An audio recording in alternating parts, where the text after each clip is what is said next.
Hello everyone, welcome to Sankalp Academy for Competitive Exams.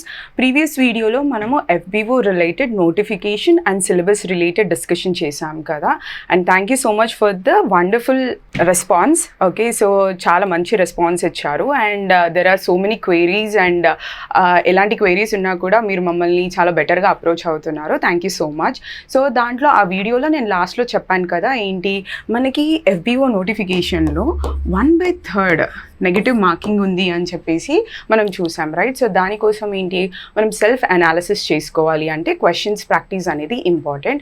So Sankalp అకాడమీలో మీకు ఏంటి, ఆ యాప్లో సంకల్ప్ అకాడమీ యాప్లో మీకు ఏంటి అని అంటే you will have questions related to all the subjects, polity, economy and ఏంటి ఎన్వైరన్మెంట్, డిజాస్టర్ మేనేజ్మెంట్, హిస్టరీ ఇలాంటి అండ్ కరెంట్ అఫైర్స్ ఇలాంటి అన్ని సబ్జెక్ట్స్ రిలేటెడ్ ఆల్మోస్ట్ ప్రతి సబ్జెక్ట్కి మీకు 50 questions with answers and explanations కూడా మీకు అక్కడ అవైలబుల్గా ఉన్నాయి at free of cost.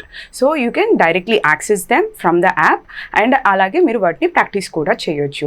So దాంట్లో నుంచి నేను కొన్ని క్వశ్చన్స్ తీసుకొని ఈరోజు నేను మీకు పాలిటీ పాయింట్ ఆఫ్ వ్యూలో, ఓకే, ఎగ్జామ్ పాయింట్ ఆఫ్ వ్యూలో, okay, polity based questions, okay, polity based కొన్ని క్వశ్చన్స్ ఎక్స్ప్లెయిన్ చేస్తున్నాను, ఓకేనా? So here we have our first question.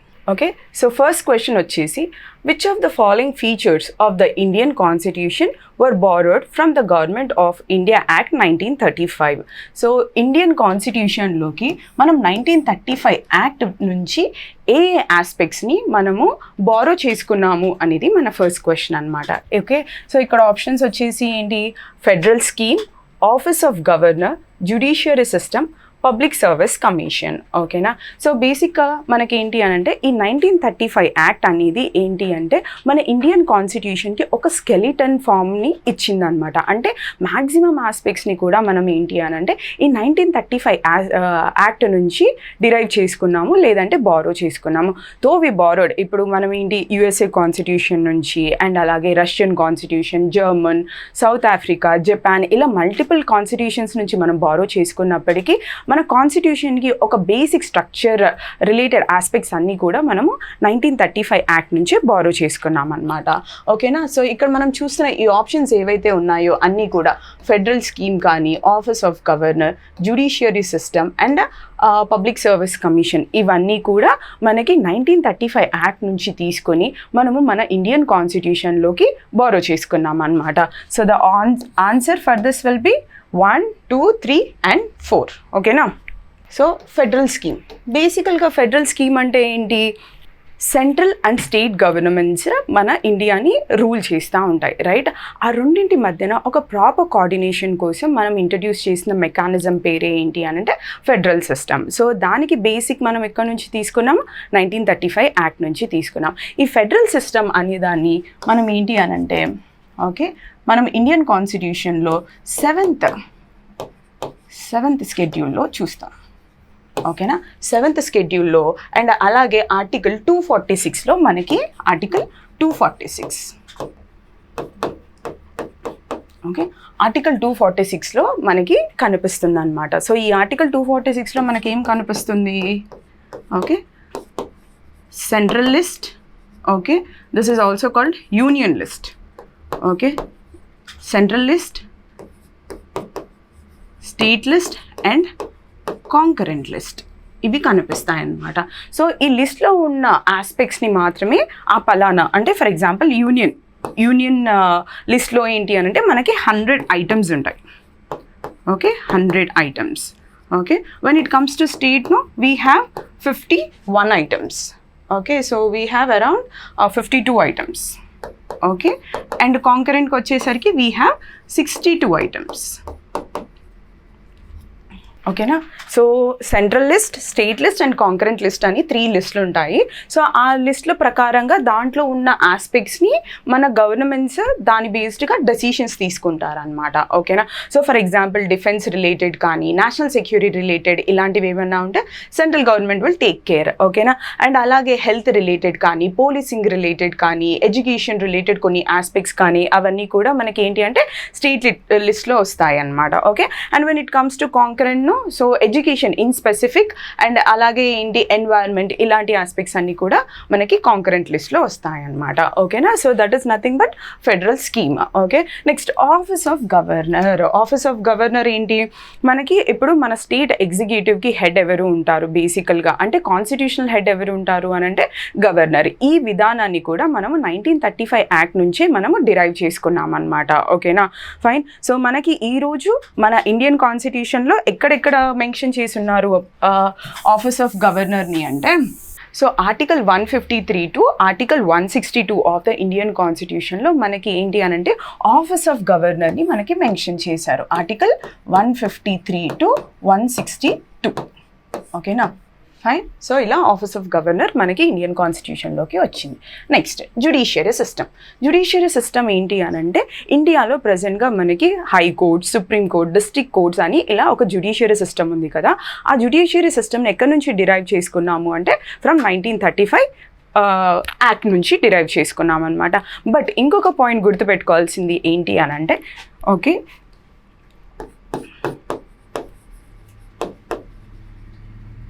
independent judiciary, okay,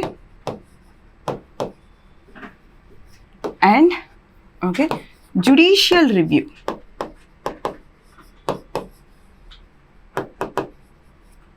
judicial review. ఈ రెండు ఆస్పెక్ట్స్ ఒకవేళ మనకి ఎక్కడి నుంచి బారో చేసుకున్నాము అని అడిగితే మాత్రం ఈ రెండు కూడా మనం యూఎస్ఏ కాన్స్టిట్యూషన్ నుంచి బారో చేసుకున్నాం. వాళ్ళు క్వశ్చన్లో జస్ట్ జ్యుడిషియరీ సిస్టమ్ అంటేనేమో 1935 యాక్ట్ అని, అదే ఒకవేళ ఇండిపెండెంట్ జ్యుడిషియరీ లేదంటే జ్యుడిషియల్ రివ్యూ అంటే మాత్రం యూఎస్ఏ కాన్స్టిట్యూషన్ నుంచి మనం డిరైవ్ చేసుకున్నాం అనేది గుర్తుపెట్టుకోండి. ఓకేనా, fine. Next public service commission. ఈరోజు మనందరం ఎగ్జామ్స్ రాస్తున్నాము, లైక్ గవర్నమెంట్ సర్వెంట్స్ అవ్వడానికి రీజన్ ఏంటి అని అంటే పబ్లిక్ సర్వీస్ కమిషన్స్ కండక్ట్ చేసే ఎగ్జామ్స్, రైట్. సో అలా యూనియన్ లెవెల్లో మనకి ఏంటి అంటే యూపీఎస్సీ అండ్ స్టేట్ లెవెల్లో మనకి ఏంటంటే స్టేట్ పబ్లిక్ సర్వీస్ కమిషన్స్ ఉంటాయి కదా. సో అలా ఆ ఆస్పెక్ట్స్ని ఎక్కడి నుంచి డిరైవ్ చేసుకున్నామంటే 1935 యాక్ట్ నుంచి. సో ఈ 1935 యాక్ట్లో మనకి ఏంటి అని అంటే there was federal public service commission అనే ఒక మాట మెన్షన్ చేసి ఉందన్నమాట, ఒక వర్డ్ మెన్షన్ చేసి ఉంది పబ్లిక్ సర్వీస్ కమిషన్స్ గురించి. ఓకేనా, ఏమని ఫెడరల్ పబ్లిక్ సర్వీస్ కమిషన్ ఒకటి, నెక్స్ట్ అలాగే ప్రొవిజనల్ పబ్లిక్ సర్వీస్ కమిషన్ ఒకటి, and another very important thing is joint public service commission గురించి కూడా ఇది మెన్షన్ చేసింది. ఓకేనా, ఒకటి federal public service commission, okay, next provisional public service commission, and అలాగే ఏంటి అని అంటే జాయింట్ పబ్లిక్ సర్వీస్ కమిషన్. ఈ మూడు ఆస్పెక్ట్స్ని కూడా 1935 యాక్ట్ మనకి చెప్తుంది అనమాట. ఓకేనా, అండ్ అలాగే ఏంటి అని అంటే another very important point to remember ఏంటి అని అంటే ఈ 1935 యాక్ట్లో మనకు అలాగే federal court, okay, federal court అనే ఆస్పెక్ట్ కూడా ఇంక్లూడ్ చేశారు.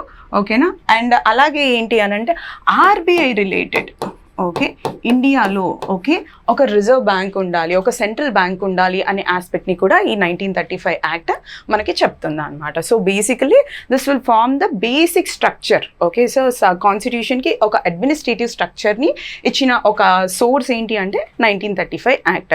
సో ఎగ్జామ్ పాయింట్ ఆఫ్ వ్యూలో 1935 యాక్ట్ అనేది చాలా ఇంపార్టెంట్ అవుతుంది, ఫాలోడ్ బై 1947 యాక్ట్ కూడా. ఓకేనా, సో నెక్స్ట్ క్వశ్చన్ చూద్దామా. Next, which one of the following provisions of the constitution came into force from 26th November 1949? ఓకేనా, సో సెకండ్ క్వశ్చన్ ఏమని ఇచ్చారు అని అంటే కాన్స్టిట్యూషన్కి సంబంధించిన ప్రొవిజన్స్ ఏవైతే ఉన్నాయో అవి 26 నవంబర్ 1949 నుండి ఏవి అమల్లోకి వచ్చాయి అని అడుగుతున్నారు. సో మనందరికీ తెలుసు we celebrate republic day on 26th January. ఎందుకు? 1950లో మనకి కాన్స్టిట్యూషన్ వచ్చింది కాబట్టి, right. we adopted constitution on 26 January 1950. కానీ కంప్లీట్గా కాన్స్టిట్యూషన్ ఆ రోజు ఇంప్లిమెంటేషన్లోకి రాలేదు. దానికంటే ముందే కొన్ని ఇంపార్టెంట్ ఆస్పెక్ట్స్ని నవంబర్ 26th 1949 రోజు ఇంప్లిమెంట్ చేయడం స్టార్ట్ చేశారనమాట, అడాప్ట్ చేసుకోవడం స్టార్ట్ చేశారు. అవి ఏంటి అని అంటే ఇక్కడ కొన్ని ఆప్షన్స్ ఇచ్చారు, వీటిలో నుంచి మనం ఐడెంటిఫై చేయాలి. ఓకేనా, fundamental rights, directive principles of state policy, provisional parliament, none of the above. So answer వచ్చేసి ఏంటి అంటే ప్రొవిజనల్ పార్లమెంట్. ఓకేనా, సో బేసిక్గా ఏంటి ప్రొవిజనల్ పార్లమెంట్ అని ఇక్కడ అనుకున్నాం కదా. What is provisional parliament? Okay. So మనకి ఏంటి 1947లో ఇండిపెండెన్స్ వచ్చినప్పటికీ ఓకే 1951-52 వరకు కూడా మనకి జనరల్ ఎలక్షన్స్ జరగలేదు, రైట్? జనరల్ ఎలక్షన్స్ జరగలేదు. మరి ఈ మధ్యకాలంలో మనకంటూ మన కంటిన్యూటీ ఉండాలి కదా, మనకి గవర్నమెంట్ అనేది కంటిన్యూటీ ఉండాలి, పరిపాలన అనేది కంటిన్యూటీగా ఉండాలి. సో దానికోసం వచ్చిన కాన్సెప్టే provisional government. Okay, provisional government. So ఈ ప్రొవిజనల్ గవర్నమెంట్ ఎలా ఫామ్ అయింది అని అంటే అప్పటికే మనం కాన్స్టిట్యూషన్ని ఫామ్ చేసుకోవాలి, కాన్స్టిట్యూషన్ని రచించాలి అని ఒక కాన్సెప్ట్తో ఉన్నాం కదా. దానికోసం ఏంటి, మనకి మన కాన్స్టిట్యూయెంట్ అసెంబ్లీ ఉంది. ఎప్పుడైతే మనకి మన కాన్స్టిట్యూషన్ని మనం అడాప్ట్ చేసుకున్నామో దాని తర్వాత నుంచి అదే కాన్స్టిట్యూయెంట్ అసెంబ్లీ ఏంటి అని అంటే ప్రొవిజనల్ పార్లమెంట్గా యాక్ట్ చేయడం స్టార్ట్ చేసింది అనమాట. ఓకేనా. So this is nothing but provisional parliament. ఓకేనా. ఈ ప్రొవిజనల్ పార్లమెంట్ అనే ఆస్పెక్ట్ని మనం 26 నవంబర్ 1949 నుంచి మనము అడాప్ట్ చేసుకున్నాం అనమాట.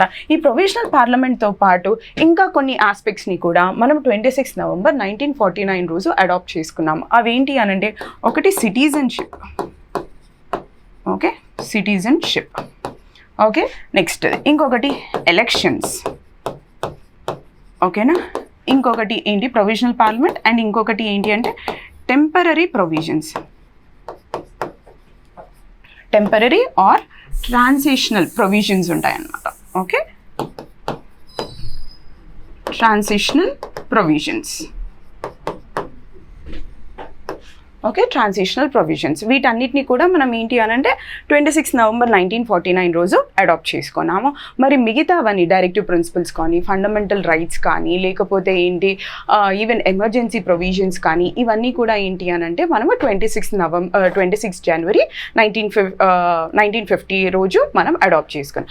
అయితే ఇదే కాన్స్టిట్యూయెంట్ అసెంబ్లీ ఇంకొన్ని ఇంపార్టెంట్ ఆస్పెక్ట్స్ని కూడా అడాప్ట్ చేసుకుందనమాట. కానీ వాటికి డిఫరెంట్ డేట్స్ ఉన్నాయి. ఫర్ ఎగ్జాంపుల్ చూస్తే ఏంటంటే నేషనల్ ఫ్లాగ్ని ఏ రోజు కాన్స్టిట్యూయెంట్ అసెంబ్లీ అడాప్ట్ చేసుకుంది? It is on July 22, 1947. ఓకేనా. నేను ఇక్కడ రాస్తాను. This may be A point, I mean like ఎగ్జామ్లో మిమ్మల్ని కన్ఫ్యూజ్ చేయడానికి ఇలాంటి ఒక పాయింట్స్ అడగొచ్చు. So when it comes to national flag, okay, so it is on 22 July 1947. ఓకేనా. Next when it comes to national anthem and song, ఈ రెండు కూడా ఏంటి అని అంటే 24 జనవరి 1950. ఓకేనా, 1950. Okay. And when it comes to national emblem, okay, national emblem 26 జనవరి 1950. Fine, 26 జనవరి 1950 ఈజీ గుర్తుపెట్టుకోవచ్చు. ఫస్ట్ ఏంటి, నేషనల్ ఫ్లాగ్ని హాయిస్ట్ చేసిన తర్వాతే సాంగ్ పాడతాం, రైట్? సో బేసికల్గా 1947 22 జూలై. ఓకే. నెక్స్ట్ ఏంటి, anthem and song, then emblem. Fine. So this is how our second question ends. Next, so third question ఏంటి అంటే which of the following constitutional amendments lowered the voting age from 21 to 18 years అని అడుగుతున్నారు. So ఇక్కడ ఏం అడుగుతున్నారు question అంటే ఏ amendment ద్వారా voting age అనేది 21 ఇయర్స్ నుంచి 18 ఇయర్స్కి డిక్రీజ్ చేశారు అని అంటున్నారు. సో బేసికల్గా మనం మన ఇండియన్ హిస్టరీ చూస్తే మనకేంటి, we use to have Kings ఉండేవాళ్ళు. ఓకే. సో వాళ్ళ పరిపాలనలో ఎలా ఉండేది అని అంటే it use to be hereditary, అంటే ఒక కింగ్ పోతే తర్వాత వాళ్ళ సన్న హెరిడిటరీ కింగ్డమ్ని రూల్ చేసేవాళ్ళు అనమాట, right? We use to have no voting rights అప్పుడు. ఓకే. ప్రజాభిప్రాయానికి ఎటువంటి ఆస్పెక్ట్ కానీ స్కోప్ కానీ లేదు. కానీ ఎప్పుడైతే బ్రిటిషర్స్ వచ్చారో అప్పటి నుంచి దే స్టార్టెడ్ ఇంట్రడ్యూసింగ్ ఆ voting rights related, okay, voting system అనేది ఒకటి ఇంట్రడ్యూస్ చేశారనమాట. ఓకే. సో ఫస్ట్గా ఏంటి అంటే కౌన్సిల్స్ ఆఫ్ కౌన్సిల్స్ యాక్ట్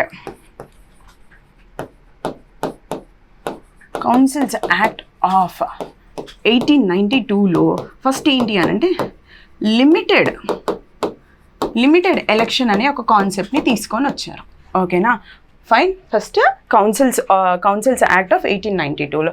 తర్వాత ఏంటి 1909లో Minto Morley, okay, Minto and Morley దాంట్లో మనకి ఏం చేశారు అని అంటే సపరేట్ ఎలక్టరేట్ సిస్టమ్ని ఇంట్రడ్యూస్ చేశారు. ఓకే, ముస్లిమ్స్ కోసం సపరేట్ ఎలక్టరేట్ సిస్టమ్.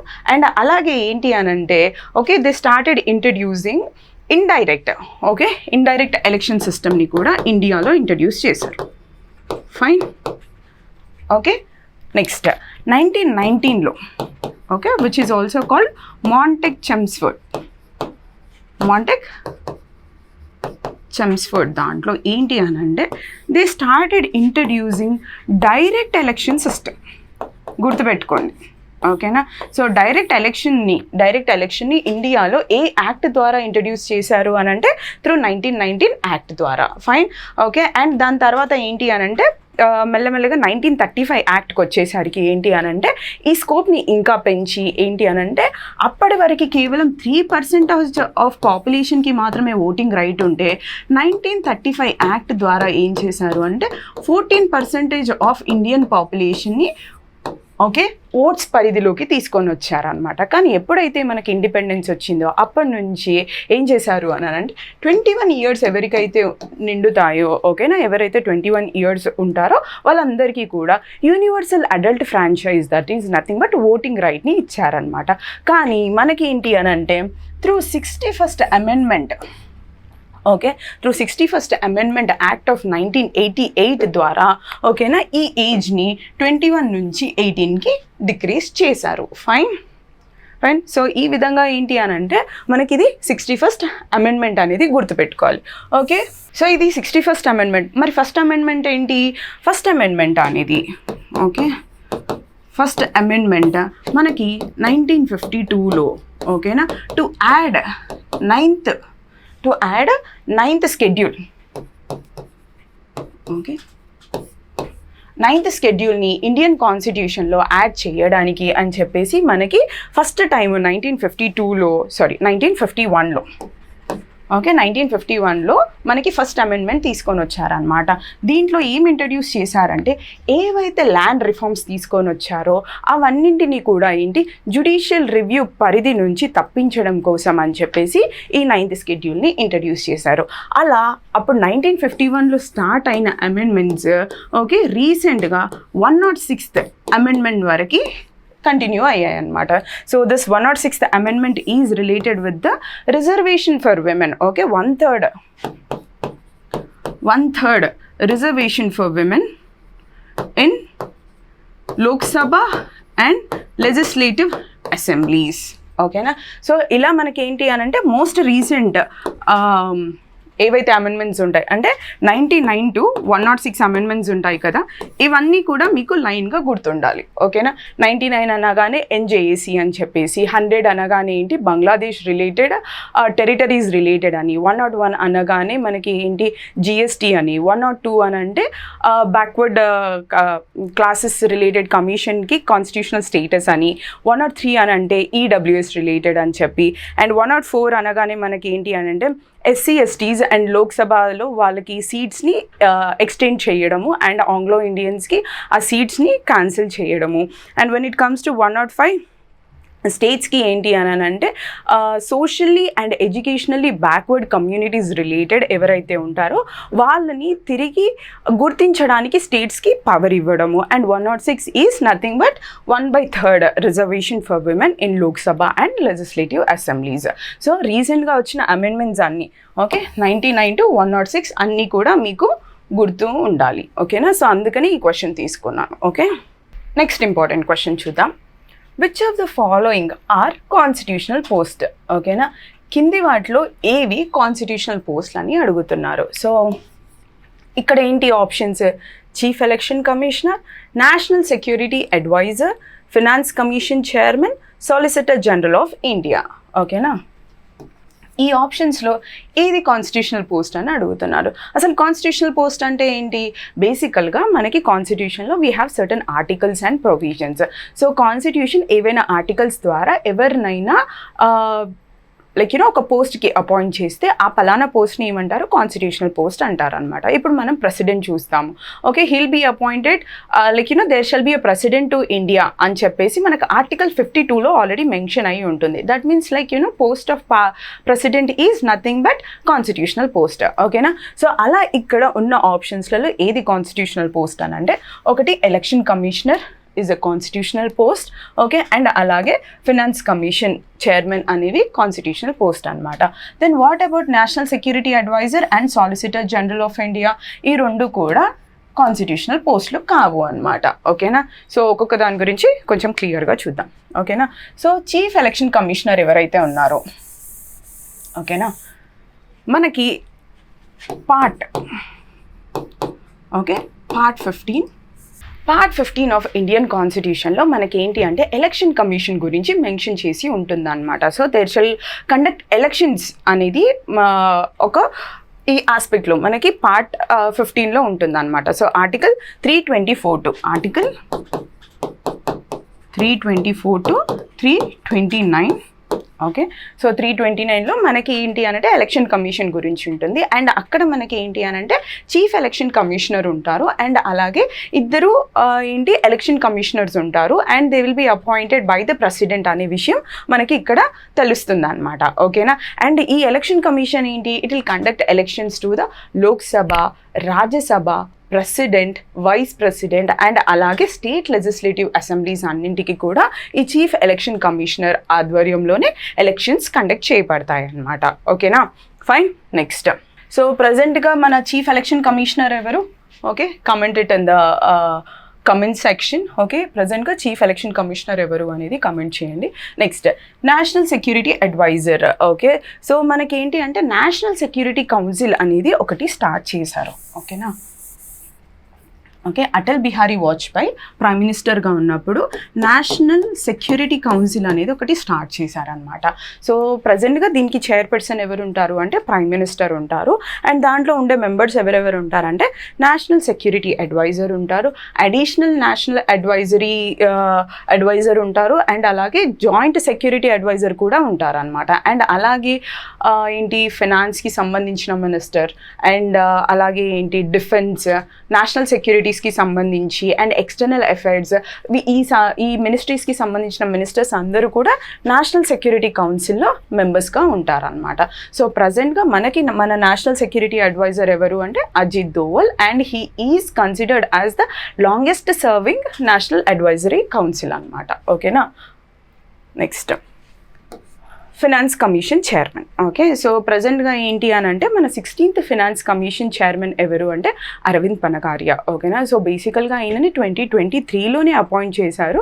బట్ మనకి ఎప్పటి నుంచి 16th ఫైనాన్స్ కమిషన్ స్టార్ట్ అవ్వబోతుంది అని అంటే 1st April 2026. గుర్తుపెట్టుకోండి, ఇది ఎగ్జామ్ పాయింట్ ఆఫ్ వ్యూలో, ఎస్పెషల్లీ మీకు ఎకానమీ పాయింట్ ఆఫ్ వ్యూలో.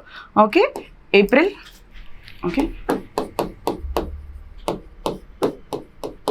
1st 2026 నుండి మనకి 26 నుంచి మనకి ఏంటి అని అంటే మన 16th ఫైనాన్స్ కమిషన్ అనేది స్టార్ట్ అవ్వబోతుంది అనమాట.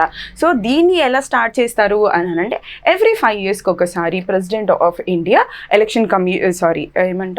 మన ఫైనాన్స్ కమిషన్ని ఏర్పాటు చేస్తారనమాట. Under article 280. ఓకేనా, ఆర్టికల్ 280. ఓకే, 280 బేస్డ్గా మనకి ప్రతి 5 yearsకి ఫినాన్స్ కమిషన్ని ఏర్పాటు చేస్తారనమాట. ఎందుకోసం ఏర్పాటు చేస్తారు, ఎందుకు అని అంటే to distribute the revenue between the centre and the states. So ఈ ఫినాన్స్ కమిషన్లో మనకి ఏంటి అంటే ఒక చైర్పర్సన్ ఉంటారు, ఇప్పుడున్న వాళ్ళు ఎవరు అంటే అరవింద్ పనగారియా, ఆయనతో పాటు ఇంకొక 4 members ఎక్స్పర్ట్స్ ఉంటారనమాట. Those who are experts in finance, economy and public అడ్మినిస్ట్రేషన్లో ఎక్స్పర్ట్స్ ఎవరైతే ఉంటారో వాళ్ళని దీంట్లో అపాయింట్ చేస్తారనమాట. And they'll all be appointed by the President of India. Okay, so that means this is a constitutional post. Next, Solicitor General of India. So బేసికల్గా మనకి ఏంటి అనంటే అటార్నీ జనరల్, సాలిసిటర్ జనరల్ అనగానే మనము ఏంటి అనంటే ఓవర్లుక్లో ఏం చేస్తాం, అటార్నీ జనరల్తో కనెక్ట్ అయిపోతాం, right? So basically attorney general ఎవరైతే ఉన్నారో that is a constitutional position under article 76. ఓకేనా. ఆర్టికల్ 76 ప్రకారము ఏంటి, attorney general is the constitutional post, కానీ సాలిసిటర్ జనరల్ కాదు. ఓకే, మరి సాలిసిటర్ జనరల్ని ఎలా అపాయింట్ చేస్తారు అని అంటే based on the officers act, law officers act అని ఒకటి ఉంటుంది అనమాట. సో దాని బేస్డ్గా మనకి సాలిసిటర్ జనరల్ని అపాయింట్ చేస్తారు. అటార్నీ జనరల్ ఏంటి, highest law officer of the country, ఆయనకి అసిస్ట్ చేస్తూ ఇంకొక పర్సన్ ఉంటారు, ఆయన solicitor general of India.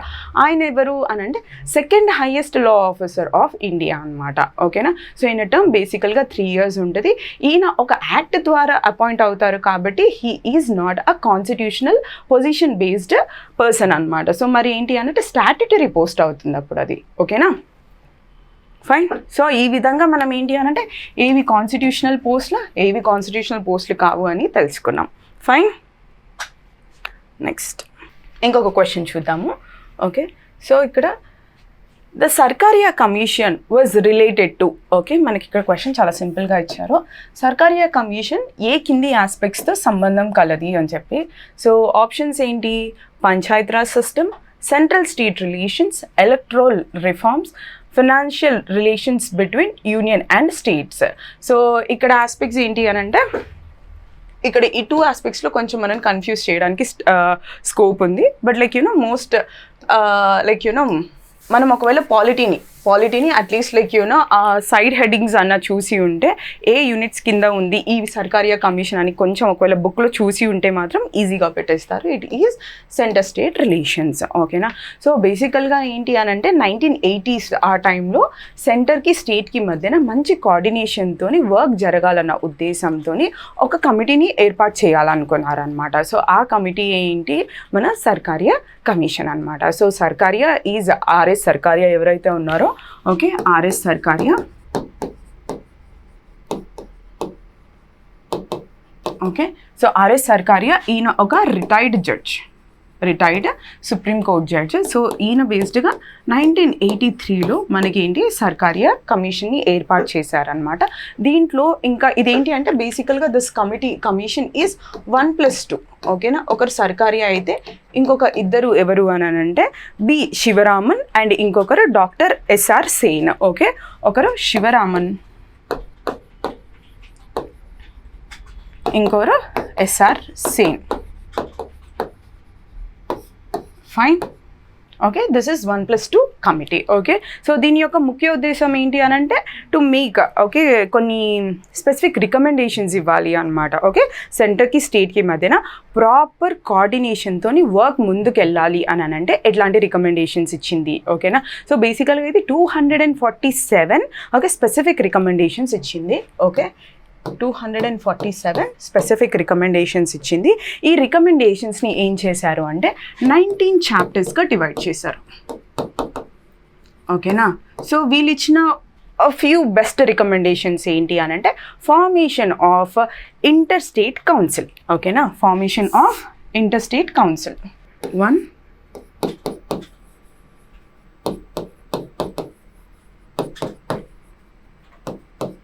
Interstate council. So వీళ్ళు సజెస్ట్ చేయడం వల్ల ఇది basically it is an advisory body. Okay, so article 263 బేస్డ్గా, ఓకే ఆర్టికల్ 263 బేస్డ్గా దీన్ని ఒక అడ్వైజరీ బాడీని ప్రమోట్ చేశారనమాట. That is nothing but inter state council. ఇది బేసికల్గా సెంటర్కి స్టేట్కి మధ్యన ఒక కోఆర్డినేటింగ్ బాడీ లాగా ఉంటుంది అనమాట. సో దీని హెడ్ వచ్చేసి ఎవరు అని అంటే prime minister of India, prime minister ఉంటారు. ఓకేనా. And at the same time ఏంటి అని అంటే it also suggest zonal councils. Okay, zonal కౌన్సిల్స్ని కూడా ఇది సజెస్ట్ చేసింది. అయితే ఈ జోనల్ కౌన్సిల్స్ని ఎలా అంటే ఒక యాక్ట్, పార్లమెంట్ యాక్ట్ని 1956లో తీసుకొచ్చి దాని బేస్డ్గా జోనల్ కౌన్సిల్స్ని ఫామ్ చేశారనమాట. అలా ఎన్ని జోనల్ కౌన్సిల్స్ ఉన్నాయి అంటే 5 జోనల్ కౌన్సిల్స్ ఉన్నాయి. ఈచ్ జోనల్ కౌన్సిల్కి కూడా అంటే ఆ జోనల్ కౌన్సిల్స్ ఏంటి, east, west, north, south, central అని చెప్పేసి మనకి జోనల్ కౌన్సిల్స్ ఉన్నాయి. ఆ ప్రతి ఒక్క జోనల్ కౌన్సిల్కి కూడా హెడ్ ఎవరు ఉంటారు అంటే హోమ్ మినిస్టర్ ఉంటారు, గుర్తుపెట్టుకోండి. Okay, okay. So inter state council అంటేనేమో మీకు ప్రైమ్ మినిస్టర్ గుర్తు రావాలి. జోనల్ కౌన్సిల్ అంటేనేమో మీకు ఎవరు గుర్తు రావాలి, హోమ్ మినిస్టర్ గుర్తు రావాలి. ఓకేనా. ఫైన్. అంటే ఈ జోనల్ కౌన్సిల్స్లో ఏం చేస్తారు అంటే ఆ పర్టికులర్ జోన్లో ఆ పర్టికులర్ స్టేట్ టుగెదర్గా కొన్ని స్టేట్స్కి కొన్ని ప్రాబ్లమ్స్ ఉంటాయి, ఆ స్టేట్స్ అన్ని టుగెదర్గా ఓకే జోనల్ కౌన్సిల్లో ఆ ప్రాబ్లమ్స్ని డిస్కస్ చేస్తాయి అన్నమాట. ఓకేనా. అండ్ అలాగే వీళ్ళు గవర్నర్ వ్యవస్థ గురించి కూడా మాట్లాడారు. ఓకే. సో గవర్నర్ టర్మ్ కంపల్సరీగా 5 years కంప్లీట్ చేయాలి అని, అండ్ అలాగే గవర్నర్ ఆ పలానా స్టేట్కి సంబంధించిన వాడు లేకపోతే ఏంటి పొలిటికల్గా యాక్టివ్ ఉన్న పర్సన్ని కాకుండా బయట నుంచి వేరే రాష్ట్రాల నుంచి మనం గవర్నర్ని అపాయింట్ చేసుకోవాలి అని సజెస్ట్ చేసిన కమిటీ ఏంటి లేదా కమిషన్ ఏంటి అని అంటే సర్కారియా కమిషన్. ఓకేనా. ఫైన్. నెక్స్ట్ అండ్ అలాగే ఏంటి అని అంటే ఎమర్జెన్సీ రిలేటెడ్ ఆస్పెక్ట్స్ని కూడా ఎమర్జెన్సీ రిలేటెడ్ కూడా వీళ్ళు డిస్కస్ చేశారనమాట. సో ఆర్టికల్ 356 ప్రకారం ఏంటి మనం ప్రెసిడెంట్ రూల్ ఇంపోజ్ చేస్తాం కదా. సో సర్కారియా కమిషన్ ఏం చెప్పింది అని అంటే ప్రెసిడెంట్ రూల్ని ఎప్పుడు పడితే అప్పుడు లైక్ ఇది ఉట్టిగా స్టేట్స్ మీద ఏంటి ఆ అజమాయిషి చలాయించాలని చెప్పేసి ప్రెసిడెంట్ రూల్ని ఇంపోజ్ చేయకూడదు. ఎలా ఇంపోజ్ చేయాలి అని అంటే thinking it as a last resort, ఇంకా ఏ ఆప్షన్ లేదు ఓకే మనకి అని అనిపించినప్పుడు మాత్రమే, ఇదే లాస్ట్ రిసార్ట్ లాస్ట్ ఆప్షన్ అనిపించినప్పుడు మాత్రమే మనం ఏంటి అని అంటే ప్రెసిడెంట్ రూల్ని ఇంపోజ్ చేయాలి అని సజెస్ట్ చేసిన ఒక కమిషన్ ఏంటి అని అంటే సర్కారియా కమిషన్. ఓకేనా. Fine. So now it's your turn. Like ఏంటి సర్కారియా కమిషన్ గురించి తెలుసుకున్నాం కదా. సో అలాగే మనకి సెంటర్ స్టేట్ రిలేషన్స్ రిలేటెడ్ ఇంకా కొన్ని కమిషన్స్ ఉన్నాయన్నమాట. ఓకేనా. దాంట్లో పూంచి కమిషన్ కూడా చాలా ఇంపార్టెంట్. సో పూంచి కమిషన్ ఏ ఇయర్లో ఫామ్ చేశారు ఓకే, అండ్ అలాగే పూంచి కమిషన్ మెంబర్స్ ఎవరు అనేది కూడా మీరు కమెంట్ సెక్షన్లో చెప్పండి. Fine. Okay, that's all for today. Thank you so much. Hope the sessions were informative and మీకు క్వశ్చన్స్ ఎలా అప్రోచ్ అవ్వాలి అని కూడా ఒక క్లియర్ కాన్సెప్ట్ అర్థమవుతుంది అనుకుంటా, రైట్. ఎగ్జామ్ పాయింట్ ఆఫ్ వ్యూలో ఎలా చదవాలి అండ్ ఒక క్వశ్చన్ నుంచి ఎలా ప్రతి ఆప్షన్కి మనం ఎలా ఏంటి దాని రిలేటెడ్ ఇన్ఫర్మేషన్ ఎలా గ్యాదర్ చేసుకోవాలనేది మీకు అర్థమవుతుంది అనుకుంటా, రైట్. అండ్ సంకల్ప్ అకాడమీలో మీకు ఆల్రెడీ దానికి సంబంధించిన యాప్లో you already have this questions okay. దీనికి సంబంధించిన పాలిటీ అండ్ ఎకానమీకి మీకు ఒక సబ్సెక్షన్ ఉంది కదా FBOలో. సో దానికి సంబంధించి 50 questions ఆల్రెడీ మీకు యాప్లో ఉన్నాయి. దాంట్లో నుంచి కొన్ని క్వశ్చన్స్ నేను ఇక్కడ మీకు ఎక్స్ప్లెయిన్ చేశాను. మిగతా క్వశ్చన్స్ మీరు డైరెక్ట్గా ఏంటి you can get access through the app. ఓకేనా. Fine. Thank you so much. All the very best.